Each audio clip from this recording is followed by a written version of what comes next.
spot you guys have up here. It's the country club of racing, as I like to call it. So, Green, we don't have a lot of time, but we want to have as much fan interaction out there. So if you have a question for Graham, start thinking about that right now.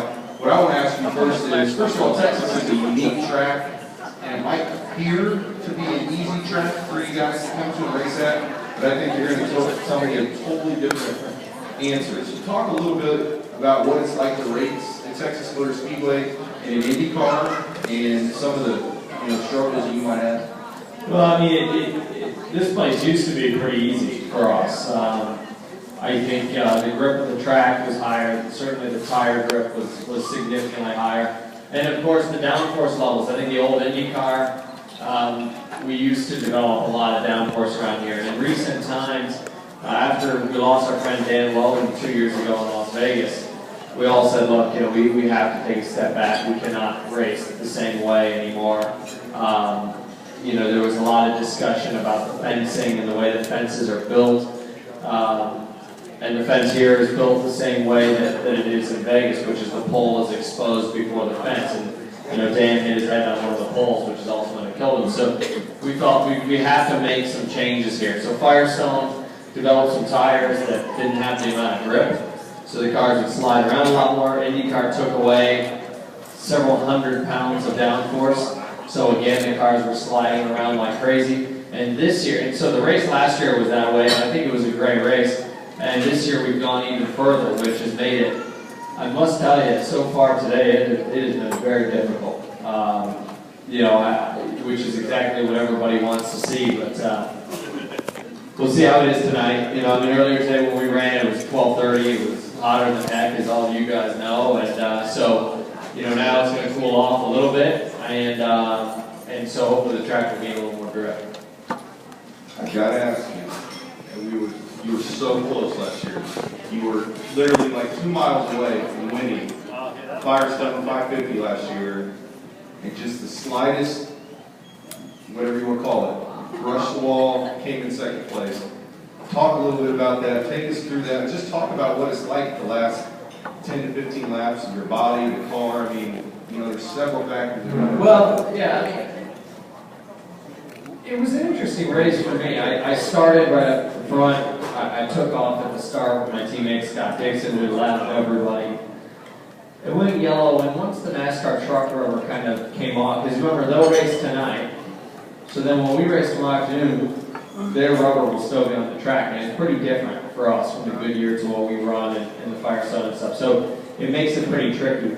But for whatever reason, my car was working really well at the start. And the two of us took off. The sun went down, the track got cooler, it changed a bit, and all of a sudden I was very unhappy. And I faded back, until 9th, 10th, something like that. And I thought that, our race was all but over. Well, next thing I know, my car, instantly comes right back to me. I charge back up to the front, and with about, I want to say about 40 laps to go, or 45 to go, we had a restart. And I said to myself, I'm going to do one of two things here. I'm either going to win or I'm going to crash. And I was almost right on both occasions. Very close, very close. But I said that to myself, and on the restart, I quickly moved forward. I got up to the lead with 30 laps to go, 28 to go, and pretty well took off. I didn't know, they were telling me on the radio about 5 to go, 6 to go, hey, Justin's coming, he's coming fast, he's coming fast. So I started pushing a little bit harder, and unfortunately I made a mistake. When I went back and watched the tape, I probably didn't need to push any harder. He wasn't really catching me, but other than when we were in traffic. But I was proud of the team because, like I said, with 75 or 100 laps to go, I thought there was no way that we'd ever be in that spot. And we almost won it. So hopefully this year we can do one better. Unfortunately, we're going to be starting towards the back. The car was really good qualifying. It was just dead slow, which, sometimes that happens. We call it slow car syndrome, and you don't know exactly what it is. But hopefully the race will be all right. So you can win tomorrow. You can win from anywhere without a doubt. I mean, the tires are going to go off like crazy. We are going to be hanging on here tomorrow. And so, if we're hanging on a little less than the others, we'll be looking good. Fans, questions from the audience? Anything for Graham? Anybody? I can talk all day with him, but You gonna win tomorrow? Opportunity. You gonna pull it out and win tomorrow? We gotta do one better than last year, right? Yeah. That's the goal.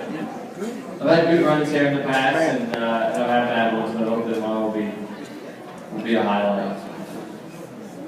Graham, I gotta ask this. Are you a fan of maybe an IndyCar going to a green, white checkered instead of a yellow flag? Highly sensitive subject right now with the Indy 500 finishing under green. Your thoughts? Well, Or finishing under yellow, excuse me. the Indy 500 is called the Indy 500. I would It's not agree. called the Indy 505 or the Totally Indy agree. 510. And we can't. I mean, it's a hard one to say because I would imagine that a lot of the people in this room are NASCAR fans. So for me, it's a tricky subject because from my perspective, there's a lot of things NASCAR does to make it add drama. The double file restarts, for instance, right? It's great for NASCAR. For us, it's just with the open wheels. It's just it's dangerous to many. We've done it before. We do it on all our road courses. We do it on the majority of the ovals. We don't do it at Indy because at Indy we did it a couple of years and it was absolutely insane. And when you're talking about the speeds as fast as they are at Indy, upwards of 240 miles an hour on the straightaways, it's significantly faster. But am I a fan of the green white checkered? I'm not against it at certain times. Here, sure. But at Indy, no. Indy is 500 miles. That's as far as I see it. Things happen. Dario Franchitti's won 3 Indianapolis 500s. He's never won one under green. It just happens. It's part of it. Any other questions from the audience? Graham, what's your favorite part about coming to Texas? Non-racing, racing, anything. When you think of Texas, what do you think about that you enjoy the most? Well, I would say that I'm probably a huge barbecue food fan. So probably the food. I think anywhere in the South is good. Alabama's the same, different style in here, but still, probably the food is really good. And I mean, this race has become fun for us. I will say, as a driver, this race wasn't fun 5 years ago. It was just nerve-wracking. When you ran in the packs of cars, it was nerve-wracking.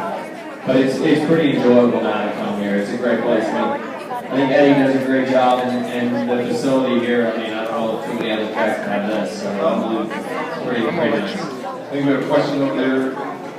Yeah, so what do you think about the shitty engines and the new chassis as opposed to until they're so used to? Yeah, the engine thing's great. Unfortunately, Chevy's come in and kind of, put it to us pretty tough. And Honda, the biggest storyline that I think probably a lot of people in here know, but the Honda is a single turbo, the Chevrolet has a twin. The twin in many cases is better. It's just more efficient. Like today in qualifying, I think they swept the top 3 spots. At Indianapolis in qualifying, they just destroyed us.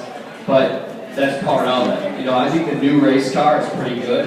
It's allowed us, I know all of them look the same, but it's allowed us to really race close together. And it's improved not only in the road or on the ovals, but the road course racing has gotten significantly better for us. That's going to change the next couple of years. You're going to see new aero kits come in, so a Chevrolet car will look one way, a Honda will look another. You might see some other manufacturers come in, but I think overall it's been really good. I'll ask. I got one more, sorry, Graham. The two race setup, like at Detroit. Are you a fan of that? It seems like that, especially a road race, that's hard on you guys. Well, it's extremely physical for us. One 250-mile road race is far more physically demanding than a 500-mile oval race. So without a doubt, it was tough. It's not only tough on the drivers, but the teams. That's a lot of racing to happen one weekend. But am I a fan of it? Yeah, I loved it. I loved it. Really? I thought it was great. For the fans that come to the race, it's twice the amount of racing for your, your bang for your buck is significantly higher. And that's the way I look at it, really from a fan's perspective. It's a great thing, you know, and I don't see, I would think on a lot of road courses on into the future we could do it. You know, to do it on an oval like this is harder because if something went wrong the first day, it's pretty difficult to recover for the next. But on a road course, generally, if you have a crash, it's not as big as it would be here. But I thought it was a great thing. Questions? On the side.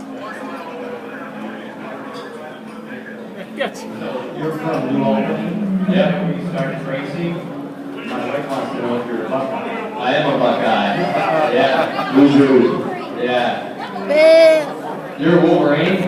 Oh, man. Man. You're killing me. But yes. Well, actually, over the last 10 years, we've been killing you, I think.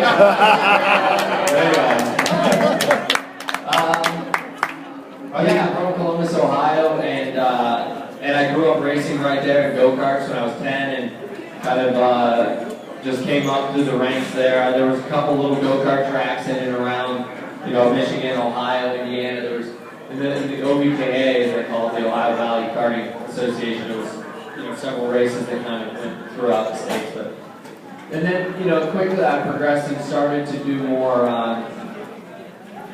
you know, on the National Karting Association or WKA, all these things.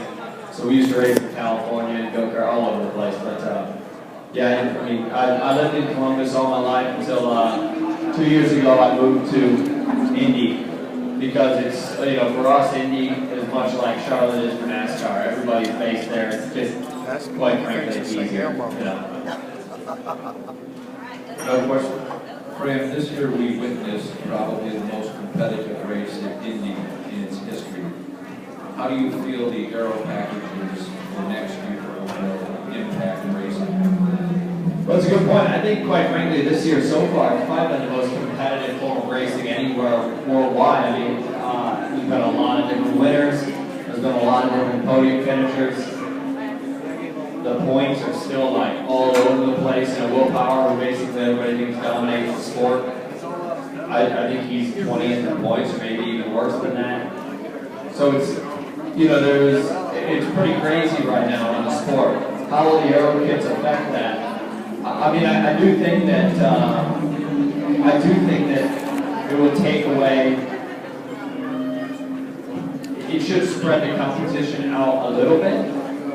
But at the same time, what we need as a sport is development. What separated IndyCar from most other sports was innovation. And so we kind of need to find, even with the way that we run the engines, the turbo engines, the reason we did that is because, number one, they're more fuel efficient, number two, it relates to what's in the road car. If you look at, you know, like Cadillac has a CTS now with a 6-cylinder turbo, which is based on this IndyCar engine. So we're trying to do things that relate to the modern road car. So how can we increase fuel mileage and everything else by developing aero kits? That's what we have to do. But do I think it's going to make it more competitive? I can't say that I personally feel that way. I think it might spread things out a little bit, but we need change. You know, we need to make it so. You know, for the fans, a lot of fans, or maybe you're not this way, but a lot of fans want to see things that look different. They don't like that all the cars look the same other than the paint schemes. But with that change may come a little bit more of a wide open field.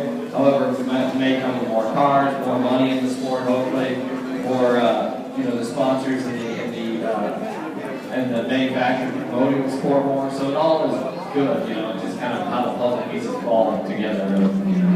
Thank you. I have one more question for you, then I want to give you 2 minutes to sign hero cards. You got a new boss this year. So what's it like driving for your new boss? And maybe some of the fans don't know who your new boss is this year. You went from Ganassi, and who you driving for this year? Yeah, I mean, this year I drive for my dad. I drive for a guy you probably never heard of called David Letterman. And another guy you definitely haven't heard of named Mike Lanigan, but don't worry about him. He's kind of like he's the powerhouse behind it all. But You know, it's been good fun. I think, you know, with my dad, of course, there's high expectations. We want to win.